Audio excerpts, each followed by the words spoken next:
Hi, good morning. எல்லாரும் எப்படி இருக்கீங்க? எல்லாரும் சூப்பரா இருப்பீங்கன்னு நினைக்கிறேன். இன்னைக்கு ஒரு மார்னிங் vlog தான் பார்க்க போறீங்க. ஸ்கூல் வந்துட்டு ரீஓபன் ஆயாச்சுங்கலாம். ஊர்ல எல்லாம் பாத்தீங்கன்னா 4ஆம் தேதிக்கு மேல தான் ஸ்கூல் வந்துட்டு ஓபன் ஆகுது. இங்க வந்து 2ஆம் தேதி ஓபன் பண்ணிட்டாங்க. ஆனா 4ஆம் தேதி வரைக்கும் மத்தியானம் வரைக்கும் தான் ஸ்கூல். ஏன்னா எடுத்த உடனே ஃபுல் டே வச்சா பிள்ளைங்க எல்லாம் வருத்தப்படுவாங்கன்னு நினைச்சிட்டாங்க போல. அதனால மத்தியானம் வரைக்கும் தான் ஸ்கூல். இன்னைக்கு செகண்ட் டே. நேத்துக்குலாம் பாத்தீங்கன்னா காலைல என்னால சுத்தமா எந்திக்கவே முடியல. நேற்றுக்கு ஒரு 6 மணிக்கு மேலே ஆயிடுச்சு நான் எந்திக்கும் போது. காலைல எந்திக்கும் போது ஏன்டா இது குட் மார்னிங்லாம் வருது அப்படிங்கிற மாதிரி இருந்துச்சு. ஏன்னா ஒரு 1.5 மாசமா பார்த்தீங்கன்னா 10 மணிக்கு தான் எந்திக்கிறது. திடீர்னு நம்மளை 5 மணிக்கு எந்திக்க சொல்ல எவ்வளோ கஷ்டமாக இருக்கும். உடம்பே திடீர்னு கன்ஃபியூஸ் ஆகிருக்கும். என்னடா இவன் காலங்காத்தால திடீர்னு எந்திக்கிறாளே அப்படின்ட்டு ரொம்ப கஷ்டமாக இருந்தது. இன்னைக்கு கொஞ்சம் ப்ராக்டிஸ் ஆயிடுச்சு. அதனால காலைல 5 மணிக்கெலாம் எனக்கு எந்திரிச்சாச்சு. சமையல் வேலையும் வந்துட்டு போயிட்டு இருக்கு. இப்போ தான் வந்து சன்ரைஸ் ஆயிருக்கு. லாஸ்ட் மந்த் பார்த்தீங்கன்னா ஏப்ரல் எண்டில் நாங்கள் வந்துட்டு ஊருக்கு போயிருந்தோம். ஊருக்கு போகும்போது பார்த்தீங்கன்னா செம்ம வெக்க ஊரில். நாங்கள் போய் ஒரு 15-18 நாள் பக்கம்லாம் பயங்கர வெக்க. ஒரு கட்டத்துக்கு மேலே வீட்டுக்கு போயிடுவோண்டா அப்படிங்கிற மாதிரி தோண ஆரம்பிச்சிருச்சு எனக்கு.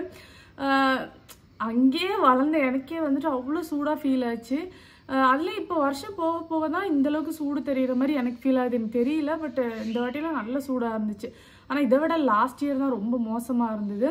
அப்புறம் வீட்டுக்கு வந்துடலாம் அப்படிங்கிற மாதிரி தோணுச்சு. ஆனால் அந்த பையன் பார்த்தீங்கன்னா வரவே மாட்டேன்னு ஒரே அழுக. சரி, அதுக்காகவே நின்றுட்டு இருந்தோம். நிறைய ஃபங்க்ஷன்லாம் இருந்தது, எல்லாம் அட்டன் பண்ணி எல்லாம் முடிச்சுட்டு அதுக்கு பிறகு லாஸ்ட் ஒரு 10 டேஸாக பார்த்தீங்கன்னா செம்ம மழை. எந்த அளவுக்கு வெக்க இருந்ததோ அதை அப்படியே வந்துட்டு தீக்கிற மாதிரி அவ்வளோ பெரிய மழை. மழையினால் நிறைய பிரச்சனையே வந்து போச்சு.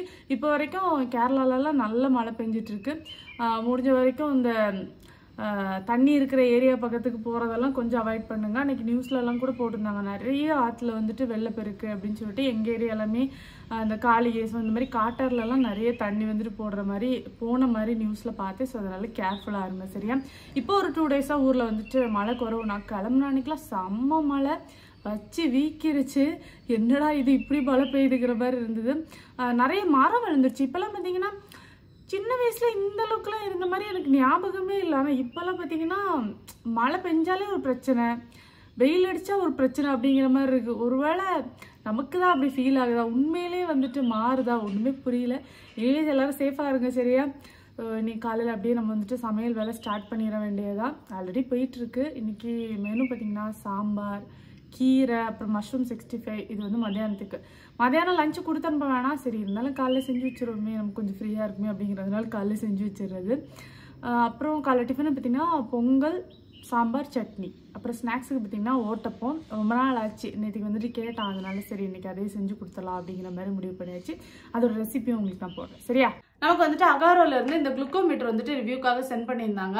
இது வந்து நம்மளோட பிளட்ல வந்துட்டு குளுக்கோஸ் லெவல் எவ்வளவு இருக்கு அப்படிங்கறத கண்டுபிடிக்கிறதுக்கான ஒரு சின்ன டிவைஸ் தான், ஓகேவா?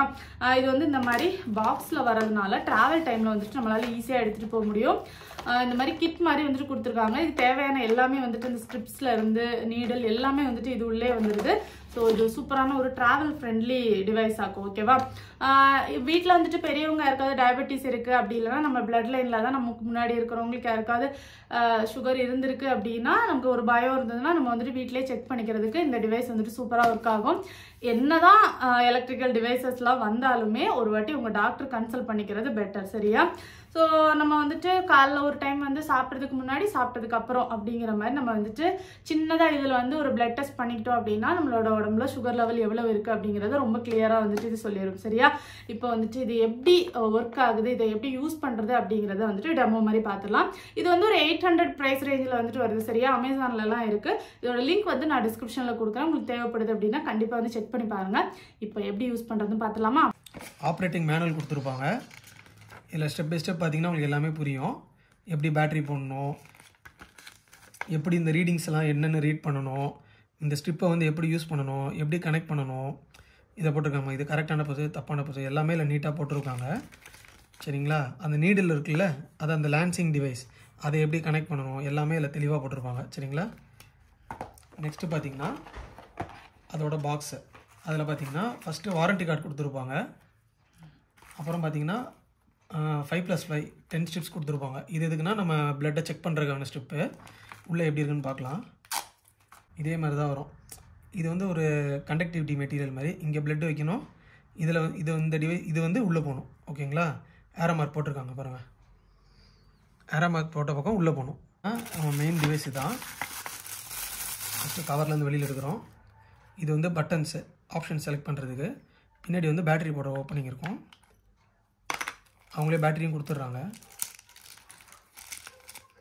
பேட்டரி ஜஸ்ட்டு நம்ம சின்ன அது என்ன சொல்லணும் பட்டன் பேட்டரியா அந்த டைப் இது போட்டு லாக் பண்ணுறோம். லாக் பண்ணால் டிவைஸ் ஆன் ஆயிரும். இது வந்து என்னென்னா இயர் 2019 காட்டுது. ஃபஸ்ட்டு அது வந்து இப்போ நம்ம 2025 தானே இருக்கும். 25 செட் பண்ணுறோம். எழுதுனா செட்டு. மந்த் வந்து நீ என்ன ஆகலை மந்த்து?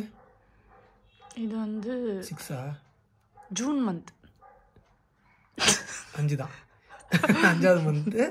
டே வந்து இன்னைக்கு டியூஸ்டே.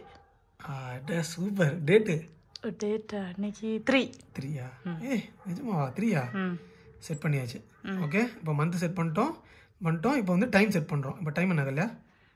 டைம் வந்து 11:40.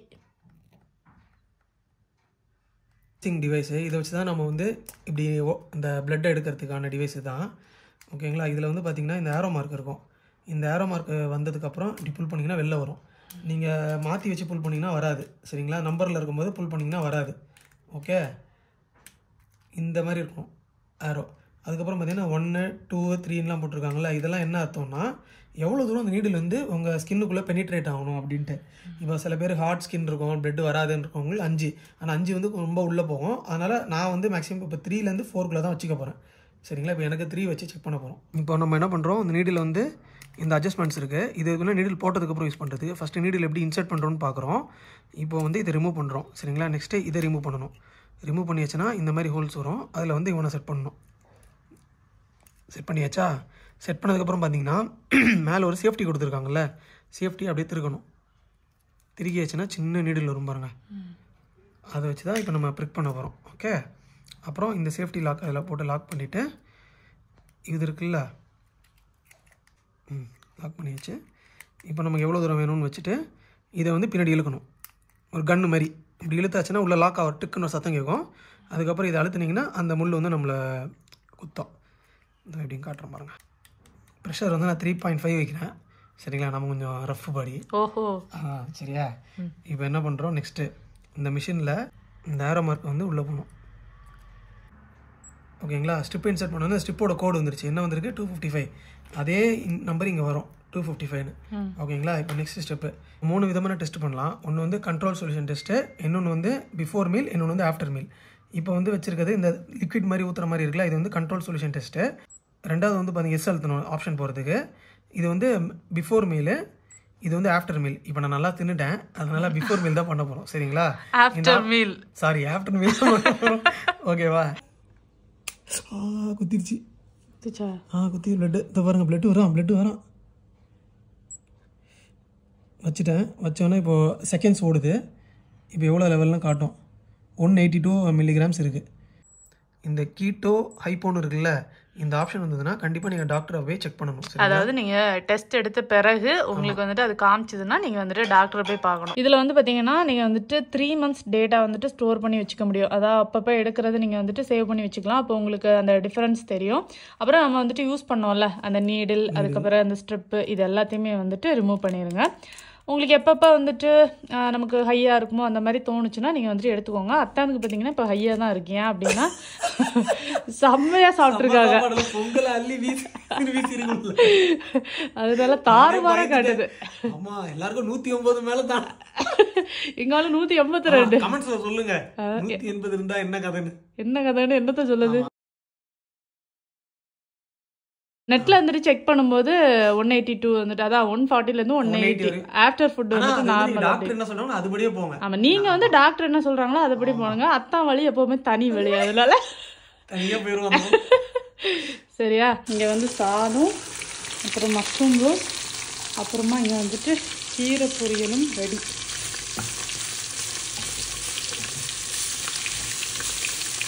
அவ்வளோதான், கீரை பொரியல் ரெடி ஆயிடுச்சு. Mushroom 65 ready. இந்த பழம் பார்த்திங்கன்னா இந்த மேங்கோஸ்டின்னு சொல்லுவாங்கள்ல, இது வந்துட்டு லாஸ்ட் இயர் தான் நான் ஃபஸ்ட்டாக சாப்பிட்டேன். எனக்கு ரொம்ப பிடிச்சி போச்சு. இந்த வருஷம் சீசன் வந்திருந்தா சரின்னு சொல்லிட்டு வாங்கிட்டு வந்து வச்சு சாப்பிட்டுட்ருக்கேன். யாருக்கெல்லாம் இது பிடிக்கும்னு சொல்லுங்கள். இங்கே கேரளாலலாம் பார்த்திங்கன்னா சும்மா வீட்டிலேயே காய்ச்சி கிடக்கு. சரி, அதனால் அடுத்த வாட்டி ஊருக்கு போகும்போது இதே மாதிரி ஒரு மரம் ஒன்று வாங்கி நட்டு வைக்கலான்னு நினச்சிருக்கேன். நல்லாயிருக்கும் டேஸ்ட்டு. உள்ளே பார்த்தீங்கன்னா இப்படி தான் இருக்குது. சாப்பிட்றதுக்கு ரொம்ப டிஃப்ரெண்ட்டாக நல்லாயிருக்கு. எனக்கு ரொம்ப பிடிச்சிருக்கு. சாம்பாரும் ரெடி. இப்போ ஓட்டப்பம் வந்து செஞ்சிடலாம். ஒரு 3/4 கப் அளவுக்கு அரிசி மாவு எடுத்திருக்கேன். இடியாப்ப மாவு உண்டுல அதுதான். கொஞ்சம் உப்பு, ஒரு 2 டேபிள் ஸ்பூன் அளவுக்கு சீனி, ஒரு 1/4 கப் அளவுக்கு தேங்காய். இப்போ இந்த மாவை நல்லா பிசைஞ்சுப்போம். இப்போ இதில் கொஞ்சமாக தண்ணி ஊற்றி உருண்டை பிடிக்கிற அளவுக்கு வந்துட்டு பிசைஞ்சுக்கணும்.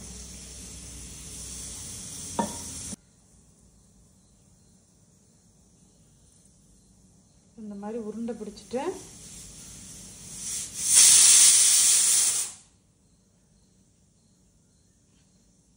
இந்த மாதிரி தட்டிக்கணும். வடை மாதிரி எல்லாத்தையும் இந்த மாதிரி தட்டி எடுத்தாச்சு. இந்த மாதிரி ஒரு லாமுடி ஒன்று எடுத்துக்கோங்க, மண் சட்டியோட மூடி, சரியா? அதில் இந்த மாதிரி எல்லாத்தையும் இப்படி அடுக்கி வச்சிட வேண்டியதுதான். எண்ணெய் எதுவுமே போட தேவையில்லை.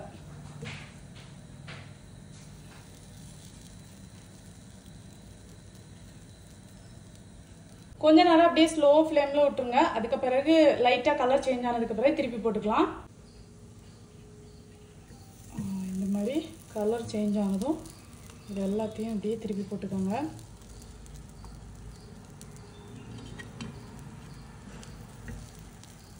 ஓகே, எல்லாத்தையும் திருப்பி போட்டாச்சு. இன்னும் ஒரு 3 மினிட்ஸ் விட்டுட்டு எடுத்துடலாம். அவ்வளோதான், 2 பக்கமும் சூப்பராக வந்துட்டு வெந்துருச்சு. பார்த்தீங்களா? இந்த டைமில் எடுத்துடலாம். நல்ல ஈஸியான ஒரு ரெசிபியாகும். குழந்தைங்களுக்கு வந்துட்டு ஸ்கூலுக்கு ஸ்நாக்ஸுக்கெல்லாம் கொடுத்து அனுப்பலாம். செம்மையாக இருக்கும். ட்ரை பண்ணி பாருங்கள். இங்கே பொங்கல், தேங்காய் சட்னி ரெண்டுமே வந்துட்டு ரெடி. பொங்கல் பார்த்தீங்கன்னா லாஸ்ட்டாக வந்துட்டு கொஞ்சமாக பால் சேர்த்துக்கிட்டிங்கன்னா நல்லாயிருக்கும் சாப்பிட்றதுக்கு. அவ்வளோதான், பொங்கல் ரெடி. அப்புறம் இங்கே தேங்காய் சட்னியும் ரெடி. நிஷ்மா, love you. அப்புறம் ஒரு முக்கியமான விஷயம், இந்த ஸ்கூல் பசங்க இருக்கிற வீட்டில் ஒயிட் ஷூவை ஒயிட்டாக மெயின்டைன் பண்ணுறது அப்படிங்கிறது ரொம்ப ரொம்ப ரொம்ப கஷ்டமான ஒரு விஷயமாகும். இந்த ஷூ வந்து பார்த்திங்கன்னா லாஸ்ட்டாக ஸ்கூல் வந்து முடிஞ்சதில் அந்த டைமில் வாங்கினது. என்ன கலரில் இருக்குது பார்த்தீங்களா? ஆனால் இப்போ வந்துட்டு மேக்ஸிமம் பசங்களுக்கு இந்த செவ்வாழை கலர் அந்த மாதிரிலாம் ஆகுறதில்ல. அந்த ஸ்கூலில் உள்ள அந்த பென்சில் இருக்குல்ல, அதை ஷார்ப் பண்ணி அப்படியே போடுறதுனால ஃபுல்லாக ஒரு மாதிரி பிளாக் தான் ஆகுறது. மேக்ஸிமம் நிறைய பசங்களும் நான் அந்த மாதிரி தான் பார்த்துருக்கேன். இவனுக்கும் அந்த மாதிரி தான் ஆகும். ஒரு நாள் போட்டு வந்துட்டான்னா ஃபுல் ஷூவும் பிளாக் கலரில் தான் இருக்கும். ஸோ இதுக்கு வந்துட்டு ஒரு விஷயம் ஒன்று கண்டுபிடிச்சிருக்கேன். என்ன தெரியுமா? இந்த ஷூ ஹேக்கர், சரியா? இது வந்துட்டு ஒரு மாதிரி ஃபோம் மாதிரி வரும். இதை வந்து நம்ம ஷூவில் இந்த மாதிரி பண்ணிவிட்டு இதை வச்சு இந்த மாதிரி நல்லா வந்துட்டு தேய்ச்சிட்டோம் அப்படின்னா ஷூ வந்து நல்லா ஒயிட்டாகவே வந்துட்டு ஆயிடுது. ரொம்ப நல்லாயிருக்கு, சரியா? இந்த ஷூ வந்து ரொம்ப வந்துட்டு பிளாக்காக இருந்தது. என்ன தான் துவைச்சாலும் போகிறதே கிடையாது. ஸோ இது வந்துட்டு ட்ரை பண்ணப்போ நல்லா இருந்தது. நான் ரிவ்யூஸ் பார்த்து தான் வாங்கினேன். இதோட லிங்க் வந்துட்டு கொடுக்குறேன். உங்களுக்கு தேவைப்பட்டுச்சு அப்படின்னா செக் பண்ணி பாருங்கள். இது வந்து பெய்ட் ப்ரொமோஷன்லாம் இல்லை. ஸோ அதனால் நீங்கள் தாராளமாக நம்பி வாங்கலாம். ஓகேவா? நல்லா இருக்குது நிஜமாவே. இதுவும் வந்து ஸ்கூல் போகிற பசங்களுக்காக தான், சரியா? நம்மளாம் படிக்கும்போது பார்த்திங்கன்னா புக்கு நோட்டுக்கெல்லாம் வந்து இந்த ப்ரௌன் ஷீட் போட்டிருப்போம். இப்போல்லாம் பார்த்திங்கன்னா டிரான்ஸ்பரண்ட் ஷீட் வர ஆரம்பிச்சிச்சு. நான் லாஸ்ட் ஒரு 3 வருஷமாகவே தனிஷுக்காக தான் யூஸ் பண்ணிட்டு இருந்தேன். இந்த வருஷம் ஒரு செம்மையான விஷயத்தை கண்டுபிடிச்சேன். என்னென்னா, இது ஆன்லைனில் தான் பார்த்தேன், சரியா? இது வந்துட்டு இந்த டிரான்ஸ்பரண்ட் ஷீட்டு, ஆனால் வந்துட்டு லேபிள் மாதிரி வரும், சரியா? உங்களுக்கு நான் வந்து அட்டை போட்டிருக்கிற மாதிரியே தெரியாது. ஆனால் பார்த்திங்கன்னா இதுக்கு மேலே வந்துட்டு ஒரு லேயர் நான் போட்டிருக்கேன். ரொம்ப நல்லா இருக்குது, சரியா? நீங்கள் வந்துட்டு குட்டீஸ்க்கெல்லாம் வந்து ஸ்கூல் ஓப்பன் ஆகிருக்கும். கண்டிப்பாக வந்து நீங்கள் வந்து பைண்ட் பண்ணுவீங்க. அப்போ வந்துட்டு இதை வந்து ஒரு ஆப்ஷனாக எடுத்துக்கோங்க. நான் வந்துட்டு இது எப்படி போடுறது அப்படிங்கிறத ஷார்ட்ஸில் எடுத்திருந்தேன். அதை வந்துட்டு இதில் ஆட் பண்ணுறேன், பார்த்துக்கோங்க. ரொம்ப ஈஸியாக தான் இருக்குது, சரியா? அதேமாதிரி ரொம்ப நல்லாவும் இருக்குது. புக் வந்துட்டு தண்ணியெல்லாம் பட்டால் கூட நனையாது. ஸோ நல்லாயிருக்கு, ட்ரை பண்ணி பாருங்கள், சரியா? எனக்கு சரி இதை வந்துட்டு காமிக்கலாமே அப்படிங்கிற மாதிரி தோணுச்சு. நான் வந்துட்டு ஃபஸ்ட்டு ஆன்லைனில் தான் ஒரு செட்டு வாங்கியிருந்தேன்.